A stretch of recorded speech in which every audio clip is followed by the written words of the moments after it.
हिरासत में लिया गया। Video like this, subscribe. परिवर्तन यात्रा से बंगाल की जनता को जगाएंगे। नड्डा ने कहा कि बंगाल में माटी व मानुष की जगह टोलाबाजी, तुष्टीकरण और तानाशाही ने लिया है। इसलिए भाजपा ने तय किया है कि परिवर्तन यात्रा के माध्यम से बंगाल की जनता को जगाएंगे। उनको तृणमूल सरकार के कारनामे बताएंगे। उन्होंने साथ ही कहा कि मुझे तो लगता है कि अब बंगाल की जनता जाग चुकी है, बंगाल में भी आएगा सुशासन। भाजपा अध्यक्ष ने कहा कि पीएम मोदी के नेतृत्व में बंगाल में भी परिवर्तन का समय आ गया है, यहाँ भी सुशासन आएगा। ममता सरकार ने यहाँ भ्रष्टाचार को संस्थागत बना दिया है, प्रशासन का राजनीतिकरण कर दिया गया है, पुलिस का इस्तेमाल क्रिमिनल एक्टिविटी को बढ़ावा देने के लिए किया जा रहा है। इन सब पर रोक लगाई जाएगी।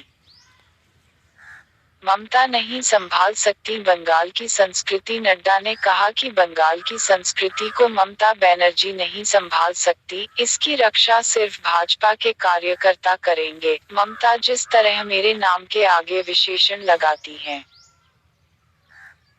वो बताता है कि आपने बंगाल की संस्कृति का निरादर किया है। नड्डा ने कहा कि महिला मुख्यमंत्री होने के बावजूद पूरे देश में महिलाओं पर सबसे ज्यादा अत्याचार बंगाल में होता है। दुष्कर्म और घरेलू हिंसा की सबसे ज्यादा वारदातें यहाँ होती हैं। यहाँ की मुख्यमंत्री एक महिला हैं। फिर भी अगर यहाँ महिलाओं की इज्जत ना हो तो राज्य को परिवर्तन की जरूरत है। ममता सरकार विकास में रोड़ा। नड्डा ने आगे कहा कि ममता सरकार विकास की राह में रोड़ा है, इसके जाने से बंगाल का विकास होगा। ममता राज में जब मेरे ऊपर हमला हो सकता है तो आम आदमी की क्या हालत होगी,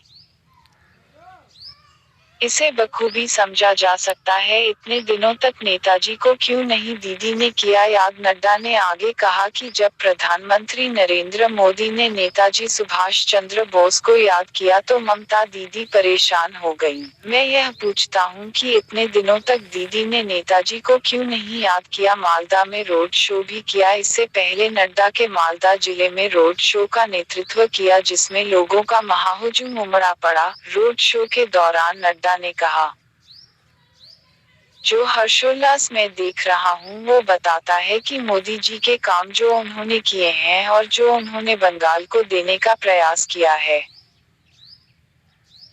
जिसे ममता जी ने रोकने का काम किया है। जनता त्रस्त और दुखी है, बंगाल के किसानों को वंचित रखा गया। नड्डा ने रोड शो से पहले मालदा के शाहपुर गांव में कृषक सुरक्षा सह भोज में भी हिस्सा लिया और इसके बाद किसानों को संबोधित भी किया। नड्डा ने कहा, ममता बनर्जी ने जिद और ईगो के कारण पीएम किसान सम्मान कार्यक्रम को लागू नहीं होने दिया। हमारे बंगाल के 70 लाख किसान 14,000 रुपए से सहयोग से वंचित रहे। जब 25 लाख किसानों ने केंद्र को खुद अर्जी भेज दी तो कहती हैं कि मैं भी लागू करूंगी, लेकिन अब पछताए होत क्या जब चिड़िया चुग गई खेत। ममता को इतना गुस्सा क्यों आता है, नड्डा ने कहा। जब हम बोलते हैं तो सामने से नारे। इस चैनल को सब्सक्राइब खूब करो। दिल्ली में बाधित रही मेट्रो सेवाएं। गणतंत्र दिवस पर ट्रैक्टर परेड में हुए उपद्रव और हिंसा से सबक लेते हुए दिल्ली पुलिस बेहद सतर्क थी। लाल किले पर अभेद्य पर सुरक्षा व्यवस्था की गई थी। कड़े इंतजाम के कारण राजधानी में यातायात पर असर पड़ा और लोगों को बेहद परेशानी हुई। मेट्रो सेवाएं बाधित रहीं। हालांकि दोपहर 3:54 बजे सभी स्टेशन खोल दिए गए और मेट्रो का परिचालन पूरी तरह सामान्य हो गया। दिल्ली में ड्रोन से निगरानी